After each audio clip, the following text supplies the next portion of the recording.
Hello cinephiles, welcome to the 39th episode of the boys comic series, जहां बात करेंगे issue 56 से 59 की, जिसमें the big ride story line cover की जाएगी, जो एक्चुअली इस वॉल्यूम का भी नाम है।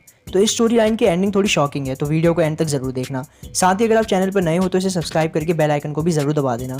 तो चलिए वीडियो को स्टार्ट करते हैं। तो ह्यूई अपने घर जाकर उसके बाद मैलरी से मिलकर बॉयज़ के पास के बारे में जानकर फाइनली 1-1.5 महीने के बाद बॉयज़ के पास वापस जा रहा होता है। अभी वो ऑफिस के नीचे खड़ा ही होता है कि बुचर और टेरर भी बाहर आ जाते हैं और ह्यूई को देखकर बुचर कहता है, देखो कौन वापस आया है, तो कैसी रही तुम्हारी ट्रिप। ह्यूई को जवाब देता है इससे पहले ही बुचर टैक्सी को बुलाकर ह्यूई से पूछता है, तुम आ रहे हो। पर ह्यूई एक ग्रैंड वेलकम की एक्सपेक्टेशन कर रहा था और बुचर के बस ऐसे ही वेलकम करने पर वो कहता है, देखो मैं वापस आ गया हूँ। बुचर कहता है, हाँ मैं देख सकता हूँ, पर टाइम किसी के लिए नहीं रुकता और हमें एक काम पर जाना है, तो तुम आ रहे हो या नहीं। जिसके बाद ह्यूई भी टैक्सी में बैठ जाता है। रास्ते में बुचर ह्यूई को उनके अगले केस के बारे में बताता है कि एक ट्रांसजेंडर प्रोस्टिट्यूट को किसी ने पीट कर जान से मार दिया है। ह्यूई पूछता है, कहाँ पर और हम इस केस में इंटरेस्टेड क्यों हैं।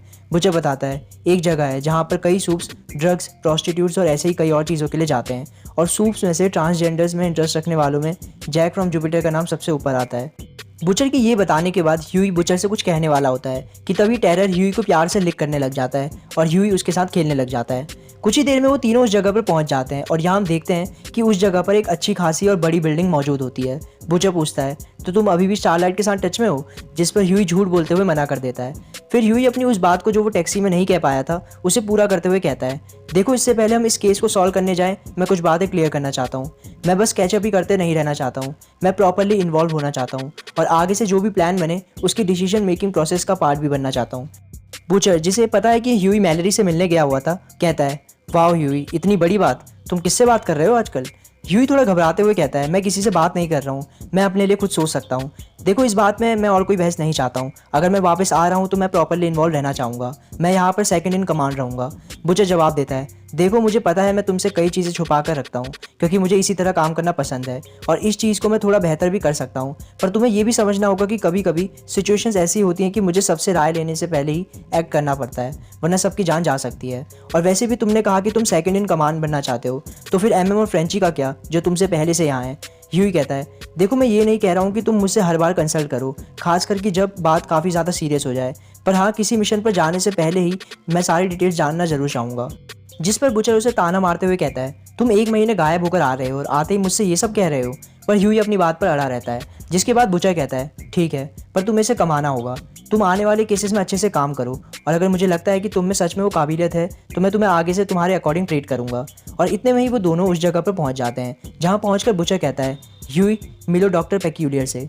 तो डॉक्टर पेक्यूलियर एक तरह से डॉक्टर स्ट्रेंज की पैरोडी है, क्योंकि पेक्यूलियर स्ट्रेंज का ही सिनोनिम या पर्यायवाची होता है। तो ये जगह डॉक्टर पेक्यूलियर चला रहा होता है जहाँ पर वो सूप्स को ड्रग्स, प्रोस्टिट्यूट्स और उनकी अलग अलग तरह की किंक पूरी करने का इंतजाम करता है। और उसके पास ये अजीब से ग्रीन कलर के बंदर भी होते हैं जिससे बच के रहने के लिए बुचर ह्यूई से कहता है। फिलहाल सीन यहाँ चेंज होता है और हम चलते हैं 7 हेडक्वार्टर्स में, जहाँ ये बात 7 को भी पता चल गई होती है और वो सभी जैक को दोषी मान रहे होते हैं। पर जैक मना करते हुए कहता है कि वो तो कई महीनों से पेक्यूलियर के पास गया भी नहीं है।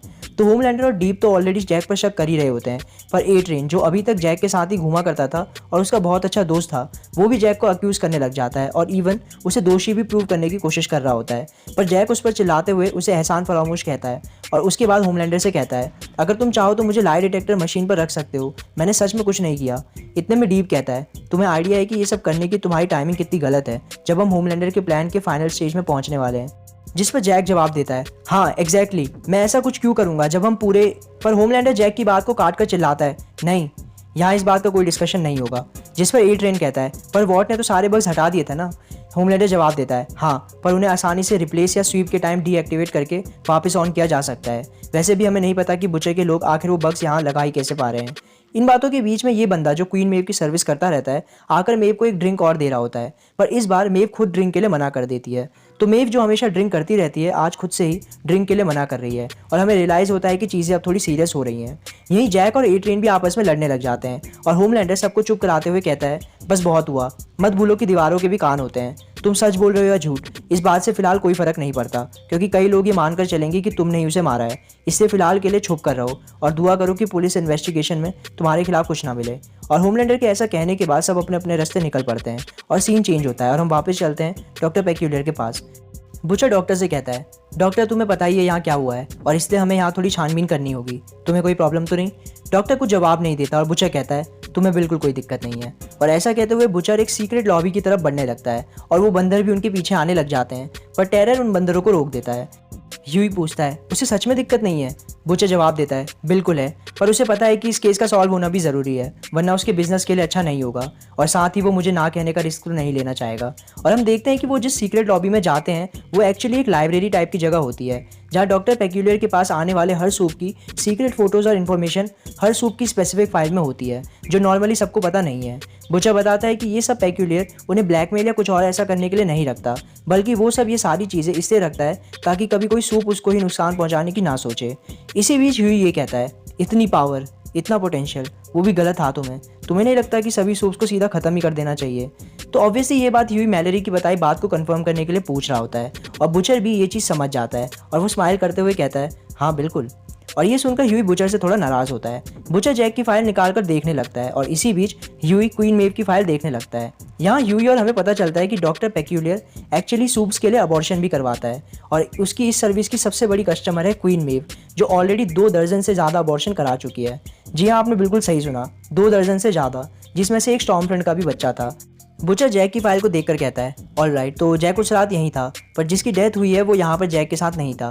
उसने 4 प्रोस्टिट्यूट्स के लिए पेमेंट करी थी, पर जब वो आया तो उसने सिर्फ 3 की ही डिमांड करी, और एक जिसकी डेथ हुई है उसका नाम एनेस्थेसिया था, वो लगभग रात 8:30 बजे यहाँ से निकल गई थी, जबकि जैक सुबह 1 बजे तक यहीं था।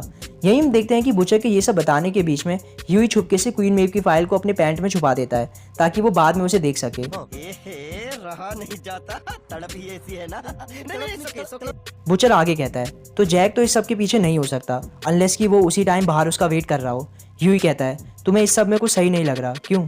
बुचर कहता है, हाँ, जैक ऐसा काम करने वाला इंसान नहीं है, मुझे गलत मत समझना, वो भी एक बेकार सूप ही है, पर हाँ उसमें किसी को मारने की हिम्मत नहीं है। वो अपना वर्ड कहता है जिसके बाद एक टैंक भी उसके आर पार नहीं जा सकता, पर दैट्स इट, इससे ज़्यादा वो कुछ और नहीं करता। खैर फिलहाल हम यहाँ से चलते हैं, और बुचर उस फाइल को वहीं रखकर जाने लगता है। बाहर जाते हुए ह्यूई को एक स्टैचू दिखता है और ह्यूई पूछता है, ये क्या है? बुचर सरप्राइज होकर कहता है, मुझे उम्मीद नहीं थी कि ये इसका स्टैचू बना देंगे, तुमने पहचाना ये कौन है? ह्यूई जी कुछ सोचने के बाद कहता है, क्या ये कैसलर है? बुचर बताता है, हाँ, रेनर के CIA हेड बनने के बाद उसने हमारी टीम पर नज़र रखने के लिए एक ऑफिशियल ऑब्जर्वर रखा था ताकि वो हमारी एक्टिविटीज़ कंट्रोल कर सके, और मैलेरी इससे काफ़ी नाराज़ भी था, पर मैंने कहा कि आने दो, 1 हफ्ते में वो खुद ही अपने आप को किसी सूप के हाथों मरवा लेगा। और तब कैसलर आया और उसके आते ही हमें एक केस मिला जिसके लिए हमें यहाँ आना था। हम यहाँ पहुँचे ही थे कि डॉक्टर पेक्यूलियर के मंकीज पागल हो गए और कैसलर के कपड़े वगैरह फाड़ कर इस तरह से उसके कान के पास लिपट गए। पहले मुझे समझ नहीं आया कि वो क्या कर रहे हैं, पर जब मुझे समझ आया तो मुझे बहुत हंसी आई, और इस तरह से उस दिन के बाद से कैसलर का नाम मंकी पड़ गया। तो बेसिकली यहाँ उन बंदरों ने कैसलर के कान के साथ ही कर दिया। और ये हीरोगैज़म के बाद हम फिर एक बार देख रहे हैं कि गार्थ एनिस ने एनिमल और इंसानों के बीच में ऐसा कुछ दिखाया है। आई डोंट नो गार्थ की कैसी फैंटेसीज़ हैं, बट ओके। खैर बुचर आगे कहता है, मैंने फाइनली हंसना बंद किया और मंकीज़ को कैसलर के पास से हटाया, बट तब तक ऑलरेडी काफ़ी डैमेज हो गई थी। इसके बाद इसी बात से रिलेटेड बात करते हुए बुचर ह्यूई का थोड़ा मजाक बनाता है और उस पर हंसता भी है, but at the end Huey भी हंसने लग जाता है। उस बिल्डिंग से बाहर निकलते हुए बुचर टेरर की तरफ देखता है और कहता है, मुझे तुम्हारी यही बात अच्छी लगती है सन, तो मुझे कभी जज नहीं करते। तो बुचर टेरर को सन कहकर बुलाता है क्योंकि वो टेरर को अपने बच्चे जैसा ही प्यार करता है। और ये सीन अभी आपको उतना इंपॉर्टेंट नहीं लग रहा हो, बट स्टोरी लाइन के एंड के लिए ये सीन भी रेलिवेंट है, तो थोड़ा सा वेट करो। खैर वो तीनों अभी वहाँ से निकल जाते हैं और सीन फास्ट फॉरवर्ड होता है रात में, जहाँ बॉयज़ के ऑफिस में बुचर की आंख लग गई होती है, पर टेरर को कुछ दिखता है और वो भाग करते हुए बुचर को जगा देता है। बुचर देखता है कि उनके पास जो 7 की फुटेज आ रही थी वो अब बंद हो गई है, यानी कि बग्स को 7 हेडक्वार्टर से हटा दिया या बंद कर दिया गया है। और इसी के अगले सीन में हम देखते हैं क्वीन मेव को, जो सभी बग्स को 7 हेडक्वार्टर से नीचे फेंक रही होती है। पर फिलहाल यहाँ सीन चेंज होता है और हम चलते हैं एनी और ह्यूई के पास, जहाँ ह्यूई एनी से अलग नीचे सो रहा होता है। एनी अपने आप को CIA के लिए एज अ स्पाई यूज़ करते हुए 7 पर नज़र रखने के लिए कह रही होती है, पर ह्यूई इसमें इन्वॉल्व रिस्क की वजह से ऐसा करने से उसे मना कर देता है, जिसके बाद एनी कहती है कि फिर तुम और मैं कहीं दूर भाग जाते हैं। पर इस पर भी ह्यूई मना करते हुए ये कहता है कि वो ऑलरेडी इतना कुछ जान चुका है कि अब वो ये सब बीच में छोड़कर नहीं जा सकता, और ना ही वो खुद भी जाना चाह रहा है। जिसके बाद ह्यूई एनी को अपने बॉस यानी बुचर को लेकर अपने डर के बारे में भी बताता है, और ह्यूई को अब ये भी समझ आ जाता है कि उस दिन बुचर ने जानबूझकर ह्यूई को एनी का वो पार्ट दिखाया था जिसमें उसे हैरेस किया गया था, ताकि उनके बीच में और दरार बढ़ जाए। तो ह्यूई को अब बुचर के पैतरे थोड़े समझ आने लग गए हैं। इसके बाद ह्यूई एनी से ये भी पूछता है कि क्या वो बॉयज़ को रोकने की कोशिश करेगी अगर उन्होंने सेवन के खिलाफ कुछ किया तो, क्योंकि वो खुद भी सेवन का पार्ट इतने टाइम से थी। जिस पर एनी साफ जवाब देती है कि उसे कोई फ़र्क नहीं पड़ता, क्योंकि मेव के अलावा किसी ने भी वहाँ उसके साथ अच्छा बिहेव नहीं किया और इवन मेव को भी खुद अपनी चिंता नहीं है, तो एनी को उसकी भी कोई चिंता करने की ज़रूरत नहीं है। जिसके बाद एनी ह्यूई से कहती है अब सेवन की बातें छोड़ो और यहाँ मेरे साथ आ जाओ, सिर्फ सोने के लिए ही सही, प्लीज़। और इसके साथ फिलहाल सीन यहाँ चेंज होता है और हम चलते हैं अगली सुबह में, जहाँ बुचर के अलावा बाकी बॉयज़ के मेंबर ऑफिस में ह्यूई का वेलकम कर रहे होते हैं, जिसमें सबसे पहले फ्रेंची उससे गले मिलते हुए उसका हाल चाल पूछता है और इतने में ही फीमेल ह्यूई के हैमस्टर जेमी को ले आती है, जिसका ध्यान इस दौरान वो रख रही थी। और ह्यूई और हम देखते हैं कि अब जेमी पहले से काफ़ी ज़्यादा मोटा हो चुका होता है, जिस पर ह्यूई भी पूछता है कि तुम इसे आजकल क्या खिला रही हो। इसके बाद एमएम फिर ह्यूई से मिलता है और इस सब के बाद फिर बुचर सबको काम पर लगने के लिए कहता है। बुचर फ्रेंची से कहता है कि अभी बग्स में कुछ दिक्कत है, इसलिए उसे किसी और चीज़ पर ध्यान देना होगा। उसके अलावा वो और ह्यूई जैक के केस को हैंडल करेंगे, जिसमें अभी और लोगों की ज़रूरत नहीं है। फिर बुचर एमएम से उनकी प्रोग्रेस के बारे में पूछता है, जिस पर एमएम जवाब देता है कि होमलैंडर के बारे में कुछ एक्स्ट्रा नहीं पता चला, मैंने पुराने रिकॉर्ड्स को 2 बार देख लिया है। वहीं ब्लैक नोयर की भी किसी एक्टिविटी के बारे में कुछ पता नहीं चल रहा, शायद वो वॉर्ड के किसी स्पेशल प्रोफाइल में होंगे, जहां मैं लेजेंड के पासवर्ड की मदद से भी नहीं पहुंच पा रहा हूँ। जिस पर ह्यूई, जिसे अभी बुचर के 7 पर अटैक के प्लान के बारे में नहीं पता क्योंकि उस टाइम वो स्कॉटलैंड में था, कंफ्यूज होकर पूछता है ब्लैक नोयर। जिस पर बुचर एमएम से कहता है तुम ह्यूई को हमारे प्लान के बारे में अपडेट कर देना, और एमएम हामी भरता है। इसके बाद बुचर कहता है पर मुझे अभी भी नहीं लग रहा कि जैक ने ये किया होगा। जिस पर एमएम और ह्यूई जैक के अगेंस्ट बोल रहे होते हैं, पर फ्रेंची कहता है ये काफ़ी आयरॉनिकल है कि तुम किसी सूप के डिफेंस में बोल रहे हो बुचर। जिस पर बुचर कहता है हाँ है तो सही, और ह्यूई पूछता है अगर वो सच में जैक ही निकला तो हमारा फर्स्ट मूव क्या रहेगा। जिस पर बुचर जैक की एक वीडियो दिखाते हुए कहता है हम इसे यूट्यूब पर अपलोड कर देंगे। तो ये वीडियो बेसिकली जैक के कुछ ट्रांसजेंडर प्रोस्टिट्यूट्स के साथ करने की होती है, जिसमें जैक अपना वो स्पेशल वर्ड कहता है जिससे वो इनवनरेबल और स्ट्रॉन्ग बन जाता है, और ये वर्ड होता है कार्पो। तो कार्पो कहने से जैक की बॉडी इनवनरेबल बन जाती है और फिर वो प्रोस्टिट्यूट्स के साथ अपना कार्यक्रम शुरू करता है। ये वीडियो ह्यूई को काफ़ी डिस्कस्टिंग लगती है और वो मुंह फेर कर पूछता है तो कार्पो उसका वर्ड है क्यों। फ्रेंची कहता है हाँ, अगर कभी ज़रूरत पड़ी तो उसके कुछ बोलने से पहले ही तुम्हें उसकी गर्दन उड़ानी होगी। एमएम बुचर से कहता है तुम्हें अभी भी लगता है कि जैक इसके पीछे नहीं है। बुचर जवाब देता है पता नहीं, शायद मैं इसलिए भी ऐसा सोच रहा हूँ क्योंकि मैंने हमेशा इससे यही सोचा था कि जब टाइम आएगा तो हम होमलैंडर के खिलाफ सबूत सामने रखेंगे और इससे बात एकदम से ही एंड पर पहुँच जाएगी। पर सिर्फ जैक के लिए 7 से पंगा लेना सही नहीं लग रहा है। मुझे ऐसा लग रहा है कि कोई हमें राइट पर ले जा रहा है। बेसिकली बुचर का मतलब है कि उसे ऐसा लगता है कि कोई जानबूझकर 7 और बॉयज़ को लड़वाना चाहता है। खैर फिलहाल सीन चेंज होता है और हम चलते हैं एमएम और ह्यूई के पास, जहां एमएम ह्यूई को बुचर के प्लान और कैसलर के हेड बनने के बारे में अपडेट देता है। वहीं ह्यूई एमएम को वॉगल बॉम्ब के सुसाइड ना करने और मैलेरी के हालचाल के बारे में बताता है। इसके बाद ह्यूई एमएम से पूछता है तो तुम बुचर के सामने खड़े होगे अगर वो कुछ गलत कर रहा होगा तो, जैसे तुम अपने फ्लास्क के लिए उस पर चिल्ला रहे थे। एमएम कहता है एक चीज़ मैं क्लियर करना चाहता हूँ ह्यूई, मैं बुचर से डरता नहीं हूँ, पर हाँ इस चीज़ का ध्यान रखो कि तुम ये सब मैलेरी से सुनकर आ रहे हो, जिसकी बुचर से एंड में भी नहीं बनी थी। तो ऐसा नहीं है कि बुचर किसी की बात नहीं सुनता और इसलिए मुझे उससे दुश्मनी लेने की ज़रूरत नहीं है। जिस पर ह्यूई एमएम को सॉरी कहता है। एमएम पूछता है तो ये सब जानने के बाद भी तुम वापस क्यों आए हो और आगे का तुमने क्या सोचा है। ह्यूई कहता है पता नहीं, मैं यही सोच रहा था कि हम गुड साइड से हैं या बैड साइड से। एमएम कहता है तुमने मैलेरी की बातों पर ध्यान ही नहीं दिया ह्यूई, हम उस साइड से हैं जो सूप्स की बैंड बजाते हैं और इसमें अच्छे या बुरे का सवाल ही नहीं है, ये उससे परे है। बस मैं यही कह सकता हूँ कि एक टाइम पर आकर या तो तुम्हें इस सब से भाग जाना होगा या अपने आप को पूरी तरह से इसमें झोंकना होगा, या फिर इनकी तरह कोप करने का कोई और रास्ता ढूंढना होगा। और हम देखते हैं कि लास्ट ऑप्शन में एमएम फ्रेंची और फीमेल की बात कर रहा होता है। सीन फिर यहाँ चेंज होता है और ह्यूई अपने रूम में आ चुका होता है जहाँ एनी अभी नहीं होती, और इस बात का फ़ायदा उठाकर ह्यूई मेव की वो फाइल जिसे वो डॉक्टर पेक्यूलर के पास से उठाकर ले आया था उसे देखने के लिए निकालता है। पर फाइल निकालते हुए उसमें से कुछ फोटोज़ और पेजेस नीचे गिर जाते हैं, जिसमें हम देखते हैं कि लेजेंड मेव के साथ में लगा होता है और ऐसे ही कुछ कारनामों से ब्लानिकॉक भी पैदा हुआ होगा। फिर ह्यूई को एक ट्रांसक्रिप्ट भी मिलती है जिसमें मेव और लेजेंड की बातें लिखी होती हैं, जिसमें लेजेंड मेव को बहुत ही अच्छे नाम से बुला रहा होता है। तो मैं यहाँ ये पूरा पढ़कर नहीं बता रहा हूँ क्योंकि इसमें ऐसा कुछ रेलिवेंट नहीं है, पर आप चाहें तो पॉज करके इसे पढ़ सकते हैं, या ये और जो सेंसर्ड फोटोज़ हैं उनके अनसेंसर्ड और ओरिजिनल वर्जन को आप मुझसे मांग भी सकते हैं मेरे इंस्टाग्राम पर डीएम करके। इंस्टाग्राम आईडी का लिंक आपको मिल जाएगा डिस्क्रिप्शन में। खैर इसके बाद सीन चेंज होता है और हम चलते हैं वापस पेक्यूलियर के पास, जहाँ बुचर और ह्यूई बाकी 3 प्रोस्टिट्यूट से पूछताछ करने के लिए आए होते हैं जो उस इंसिडेंट वाले दिन जैक के साथ होते हैं। बुचर कहता है तो जैक रात 8 बजे आता है पर उसे 4 की जगह 3 ही चाहिए होते हैं, तो तुम्हारा दोस्त एनेस्थीसिया 8:30 बजे यहाँ से निकल जाता है और जैक यहाँ से 1 बजे निकलता है। ये डिटेल्स ठीक है? वो तीनों हामी भरते हैं। फिर बुचर आगे कहता है तो तुम में से एनेस्थीसिया ही क्यों गया? क्या जैक और उसके बीच में कुछ अनबन या कुछ और था, जिस पर उनमें से 2 लोग कुछ नहीं कहते, पर तीसरा जिसका नाम हमें मैडेलिन बताया जाता है वो कहता है मुझे ऐसा लगता था कि जैक उसके साथ कुछ ज़्यादा ही अच्छे से बिहेव करता था, जिस पर बाकी दोनों प्रॉस्टिट्यूट्स थोड़े सरप्राइज हो जाते हैं क्योंकि उन्हें जैक के बिहेवियर में ऐसा कुछ नहीं दिखा था। साथ ही इससे पहले मैडेलिन ने ऐसा कुछ किसी को नहीं बताया था। बुचर भी कहता है तुमने ये बात उन पुलिस वालों को क्यों नहीं बताई जो तुमसे पूछताछ करने आए थे। मैडेलिन कहता है मुझे एग्जैक्टली पता नहीं उनके बीच क्या चल रहा था, पर मैं अब इस बारे में सोच रहा था तो मुझे ऐसा फील हुआ कि उनके बीच में कुछ था। बुचर कहता है तो क्या एनेस्थीसिया ने तुम्हें ये बताया था, क्योंकि अगर ऐसा है तो ये हमारे लिए एक नई लीड होगी। मैडेलिन थोड़ा हिचकिचाते हुए कहता है मैंने ये नहीं कहा कि उसने मुझे खुद कहा था, मैं बस तुम्हारी हेल्प करना चाहता हूँ। बुचर कहता है हाँ बिल्कुल, तुम हमें विक्टिम और सस्पेक्ट के बीच का लिंक प्रोवाइड कर रहे हो जिससे हमारा केस आसानी से सॉल्व हो जाए। जिस बात को पूरा करते हुए ह्यूई कहता है और यही इस केस में स्टार्टिंग से प्रॉब्लम रही है, हमें जैक के खिलाफ बड़ी आसानी से सबूत दिए जा रहे हैं। बुचर कहता है good point constable Campbell. Doctor मुझे लगता है आपको अपनी मैडेलिन से एक बार बात करनी चाहिए। और बुचर के ऐसा कहने के बाद डॉक्टर पेक्यूलियर मैडेलिन से अपने तरीके से पूछताछ करने लग जाता है और इस बीच ह्यूई बुचर से पूछता है जब इसके पास सबके बारे में इतनी डिटेल्स है तो हम डायरेक्टली हमेशा इसके पास ही क्यों नहीं आते, इससे हमारा काम कितना आसान हो जाएगा। जिस पर बुचर जवाब देता है तुमने सही कहा, सबके बारे में डिटेल्स इंक्लूडिंग कुछ ऐसे भी जो हमारी सैलरी देते हैं। ये एक स्पेशल केस है इसलिए डॉक्टर हमारी हेल्प कर रहा है, पर इस हेल्प की कुछ लिमिट्स हैं, इसलिए मैं लेजेंड को प्रेफर करता हूँ। और इतने में ही पीछे से मैडेलिन के चिल्लाने की आवाज़ आती है और डॉक्टर बुचर को दिखाता है कि मैडेलिन ने ड्रग्स ले रखे होते हैं और बुचर मैडेलिन के पास जाकर कहता है अब सच बताने का टाइम आ गया है। तो बेसिकली किसी अननोन पर्सन ने मैडेलिन को बुचर से झूठ बोलकर जैक को फंसाने के लिए कहा होता है और इसके बदले मैडेलिन को ड्रग्स और कुछ पैसे दे दिए होते हैं। पर बुचर और ह्यूई उस झूठ में नहीं फंसते और उन्हें ये सच पता चल जाता है और उन्हें अब ये भी रियलाइज़ हो जाता है कि कोई जानबूझकर इस केस में जैक को फंसाने की कोशिश कर रहा है।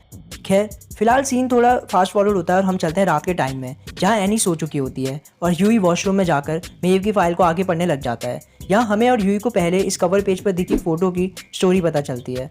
तो जैसा कि हमें ऑलरेडी पता चला कि मेव कई सूप्स और लोगों के साथ कर चुकी है और इसी में से एक स्टॉर्म फ्रंट भी होता है और वो एक्सपेक्ट कर रहा होता है कि उसे मेव से एक बच्चा मिलेगा जिससे वो अपनी फैमिली को आगे बढ़ाएगा।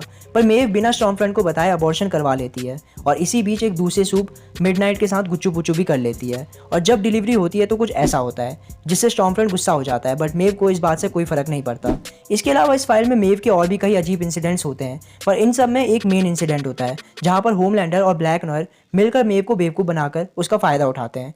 तो होमलैंडर मेव को एक रूम में आकर ब्लाइंडफोल्ड होकर रहने को कहता है और दूसरी तरफ वो ब्लैक नॉयर से कहता है तुम चुपके से उस रूम में चले जाकर उसके साथ गुच्चू पुच्चू कर लेना क्योंकि हमारी बॉडी बिल्ड सेम है तो उसे कुछ पता भी नहीं चलेगा और हम उसका फ़ायदा उठा लेंगे। तो होमलैंडर और ब्लैक नॉयर का ये प्लान सक्सेसफुल रहता है और मेव उनके झांसे में फंस जाती है।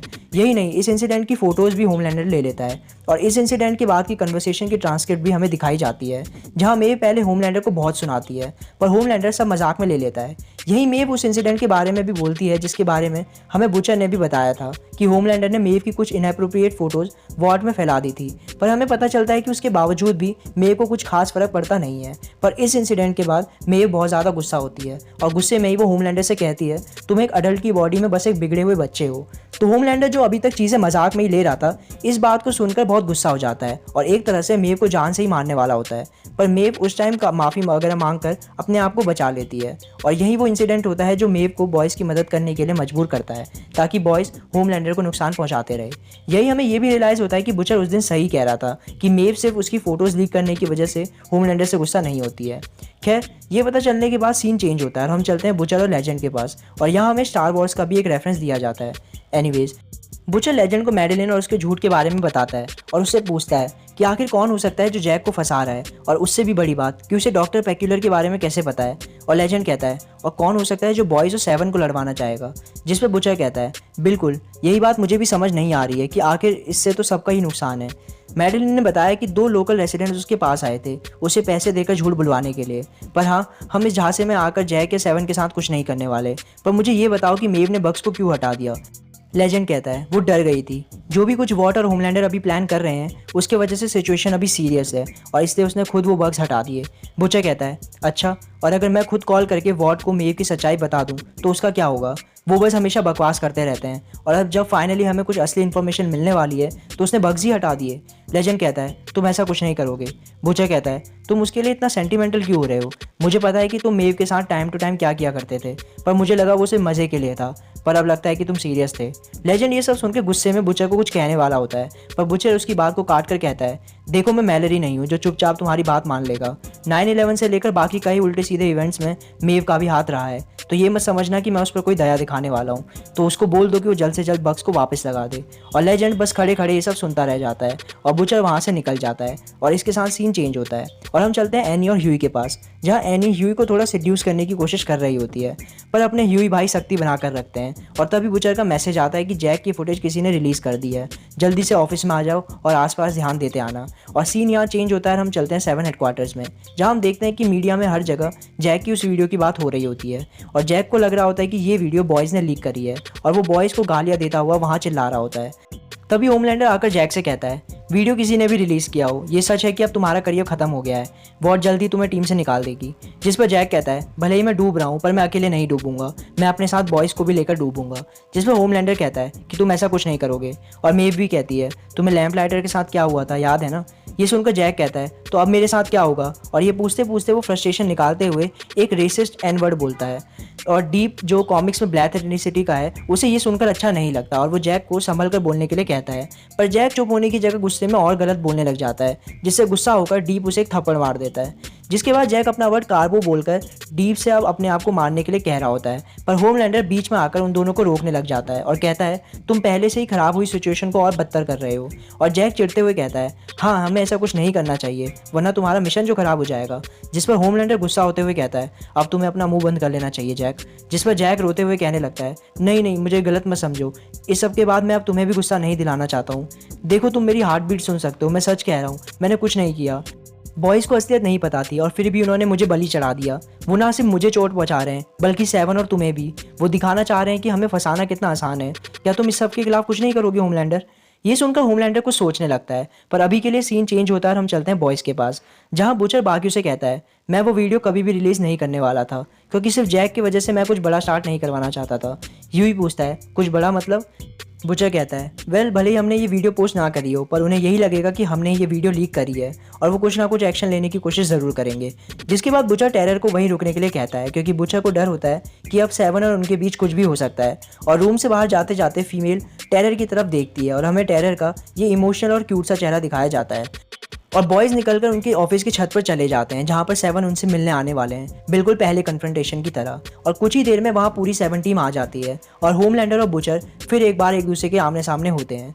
बुचर होमलैंडर को मना करता है कि उन्होंने वो वीडियो लीक नहीं करी है और होमलैंडर उसकी हार्ट बीट सुनकर कहता है कि बुचर सच कह रहा है, इन्होंने वो वीडियो पोस्ट नहीं करी है। पर जैक इस बात से सेटिस्फाइड नहीं होता है और वो कहने लगता है कि शायद बुचर सांस रोककर या किसी और टेक्निक से अपने हार्ट को कंट्रोल कर रहा होगा। पर होमलैंडर को अब भी यकीन होता है कि बुचर सही कह रहा है। लेकिन जैक कहता है कि वो बस ऐसे ही नहीं जाने वाला और बदला लेने के लिए वो बॉयज़ को मारेगा। पर होमलैंडर उसे ऐसा करने से मना कर देता है, ये कहते हुए कि अभी ऐसा कुछ करने में सबका नुकसान होगा।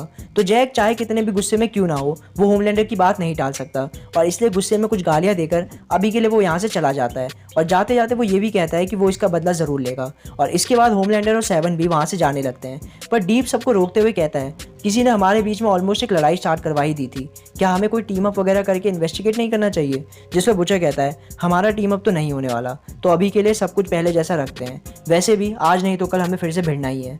इसी बीच बुचर क्वीन मेव की तरफ भी देखते हुए कहता है, सब कुछ पहले जैसा ही। पर क्वीन मेव अपना मुंह फेर लेती है। वहीं दूसरी तरफ ह्यूई भी ए ट्रेन को गुस्से से घूर रहा होता है क्योंकि उसकी वजह से ही रॉबिन की डेथ हुई और ह्यूई को इवेंचुअली यहाँ आना पड़ा। पर फ्रेंची उसे कुछ करने से रोक लेता है और 7 वहाँ से निकल जाते हैं। वहीं बॉयज़ भी एक होटल में साथ में खाने चले जाते हैं, जिसका बिल वो मंकी के नाम पर फाड़ने वाले होते हैं। तो खाते खाते वो इस केस के बारे में भी बात कर रहे होते हैं, पर तभी बुचर एक वर्ड यूज़ करता है जो यूजुअली ह्यूई बोला करता है और ह्यूई फॉर सम रीज़न इससे बहुत ज़्यादा चिढ़ जाता है और बुचर को कहने लगता है कि तुम हमेशा मुझे बेवकूफ़ दिखाने की कोशिश करते हो। बुचर के अलावा एमएम और फ्रेंची भी फिर ह्यूई की इस अजीब सी बात बोलने पर हंसने लग जाते हैं, जिससे ह्यूई और चिढ़ जाता है और उन सभी पर चिल्लाने लगता है। पर यही जोश जोश में ह्यूई ये भी बोल देता है कि तुम्हें लगता होगा कि मुझे कुछ नहीं पता, बट मुझे भी कई चीज़ें पता है, जितना तुम सोच रहे हो उससे ज़्यादा। ह्यूई के ऐसा कहने पर एमएम भी टेंशन में आ जाता है क्योंकि उसने ही मैलरी को ह्यूई के पास भेजा था। पर उन्हें ये नहीं पता कि बुचर को ऑलरेडी मैलरी और ह्यूई की मीटिंग के बारे में पता है और इसलिए बुचर बड़े ही आराम से पूछता है, अच्छा ऐसा तुम्हें क्या पता है। पर ह्यूई को रियलाइज़ होता है कि उसने गुस्से में क्या बोल दिया और फिर वो चुप हो जाता है। और बुचर आगे कहता है, देखो मैं समझ रहा हूँ कि हाँ तुम हमसे थोड़े फ्रस्ट्रेट हो, पर अब हम तुम्हारी फीलिंग समझ गए हैं, तो तुम्हें चिल्लाने की ज़रूरत नहीं है। और बाकी ह्यूई सही कह रहा है, हमें इस केस पर इन्वेस्टिगेशन करके असली गुनहगार का पता लगाना ही होगा। और सीन यहाँ से फास्ट फॉरवर्ड होता है जहाँ बॉयज़ अपने ऑफिस में वापस आ जाते हैं। तो जैसा आपने अभी तक रियलाइज़ किया होगा कि इस स्टोरी लाइन में टेरर को बार बार दिखाया गया है और उस पर थोड़ा फोकस रखा गया है। और वो इसलिए क्योंकि जब बॉयज़ वापस अपने ऑफिस पहुँचते हैं तो ये थोड़ा सा सैड पार्ट है, वो देखते हैं कि टेरर वहाँ मरा पड़ा होता है, जिसे देखकर जहाँ बाकी सबके चेहरे की हवाइयाँ उड़ जाती है, बुचर का एक्सप्रेशन चेंज नहीं होता और वो आराम से बाकियों से कहता है, एक्सक्यूज़ मी बॉयज़, मुझे एक आदमी से एक डॉग के बारे में मिलना है। ह्यूई समझ जाता है कि बुचर यहाँ जैक की बात कर रहा है, क्योंकि गुस्से में आकर शायद जैक ने टेरर को मार दिया होगा। और ह्यूई बुचर को रोकते हुए कहता है, पर तुम 7 से डायरेक्टली पंगा नहीं ले सकते। पर एमएम ह्यूई को रोकते हुए कहता है, चुप हो जाओ ह्यूई, उसे अभी रोकने की कोशिश करने की बेवकूफ़ी मत करो। और बुचर वहाँ से चला जाता है। वहीं फीमेल टेरर के बगल में लेट जाती है, जो एक तरह से उसका तरीका होता है अपना ग्रीफ दिखाने का। और फिलहाल यहाँ सीन चेंज होता है और हम चलते हैं स्टिलवेल और ब्रैडली के पास, जहाँ ब्रैडली अपने ऑफिस में होती है। वहीं स्टिलवेल भी किसी तरह के एक्सपेरिमेंट को मॉनिटर कर रहा होता है। ब्रैडली अपनी फेल्ड कोशिश के लिए स्टिलवेल को अपना रेजिग्नेशन देने की बात करती है, पर स्टिलवेल मना करते हुए कहता है, देखो मैंने तुम्हें प्रमोट किया, तुम्हें ऑटोनॉमी दी और तुमने अपनी क्रिएटिविटी दिखाते हुए एक सिमुलेशन रन किया, नंबर्स को देखा और प्लान एग्जीक्यूट किया। और वो एक अच्छा प्लान भी था, वेल एग्जीक्यूटेड भी था, बस उसकी टाइमिंग गलत निकली, तो उसमें तुम्हारा कोई दोष नहीं है। तो अब तक आपको वैसे आइडिया हो ही गया होगा, पर नहीं हुआ है तो मैं आपको बता देता हूँ कि एक्चुअली जैक को फंसाकर बॉयज़ और 7 की लड़ाई कराने का पूरा प्लान ब्रैडली का था। जैसा कि हमने सेकंड लास्ट स्टोरी लाइन में देखा था कि ब्रैडली ने एक सिमुलेशन यूज़ किया था, जिसके अकॉर्डिंग बॉयज़ और 7 की लड़ाई में 7 को जीत मिल रही थी, और उसी के अकॉर्डिंग ब्रैडली ने बॉयज़ और 7 को लड़ाने का फैसला किया। But obviously at the end boys और 7 की लड़ाई ही नहीं हुई और ब्रैडली का वो प्लान फेल हो गया। पर स्टिलवेल उसकी क्रिएटिविटी को लेकर अभी भी खुश होता है और साथ ही ये भी कहता है कि जैक कोई उनका बहुत इंपॉर्टेंट सूप नहीं था और उसे वो आराम से किसी और सूप से रिप्लेस कर सकते हैं। पर एंड में स्टिलवेल ये ज़रूर कहता है कि बस तुमने एक चीज़ गलत करी, जब तुम्हें समझ आ गया था कि बुचर वीडियो लीक नहीं करने वाला, तब तुम्हें भी जैक का वीडियो रिलीज़ नहीं करना चाहिए था और अपने लॉसेस को कम कर लेना चाहिए था। पर हाँ, ये बस आगे के लिए एक एडवाइस है। और इसी बीच में हम ये भी देखते हैं कि स्टिलवेल जहाँ होता है वहाँ अलग अलग ब्लास्ट हो रहे होते हैं और हमें ये रोबोट्स भी दिखते हैं, यानी स्टिलवेल भी कुछ बड़ा प्लान कर रहा है। ब्रैडली कहती है वो आगे से इस बात का ध्यान रखेगी और इसके साथ सीन यहाँ चेंज होता है। हम चलते हैं डॉक्टर पेक्यूलियर के पास, जिसके वहाँ जैक फिर से गया होता है। पर इससे पहले जैक का कुछ मनोरंजन हो पाता, बुचर टेरर का बदला लेने के लिए वहाँ आ जाता है और जैक को भनक लगने से पहले ही उसका गला पकड़कर उसकी बोलती बंद कर देता है, ताकि वो अपना वर्ड बोलकर इनवल्नरेबल ना बन पाए।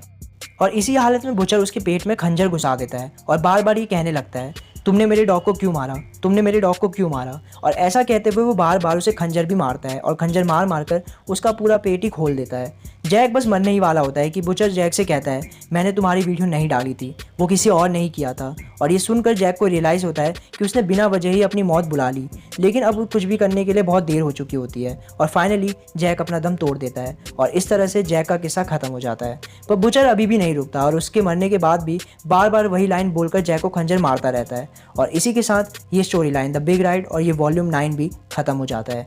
तो इससे पहले मैं स्टोरी लाइन की समरी दूं, सब कमेंट्स में हमारे प्यारे टेरर के रिस्पेक्ट में F ज़रूर टाइप करें। खैर, तो ये वॉल्यूम बॉयज़ कॉमिक्स का सबसे बड़ा वॉल्यूम था और इसमें हमें 3 स्टोरी लाइन्स दिखाई गई। पहली 2 स्टोरी लाइन्स में हमें पास्ट के बारे में ज़्यादा बताया गया था, पर इस स्टोरी लाइन में प्रेजेंट की स्टोरी ज़्यादा चली। यहाँ हमने 2 मेजर कैरेक्टर्स टेरर और जैक को भी खोया। वहीं हमें बुचर का जॉन विक वाला अवतार भी दिखा।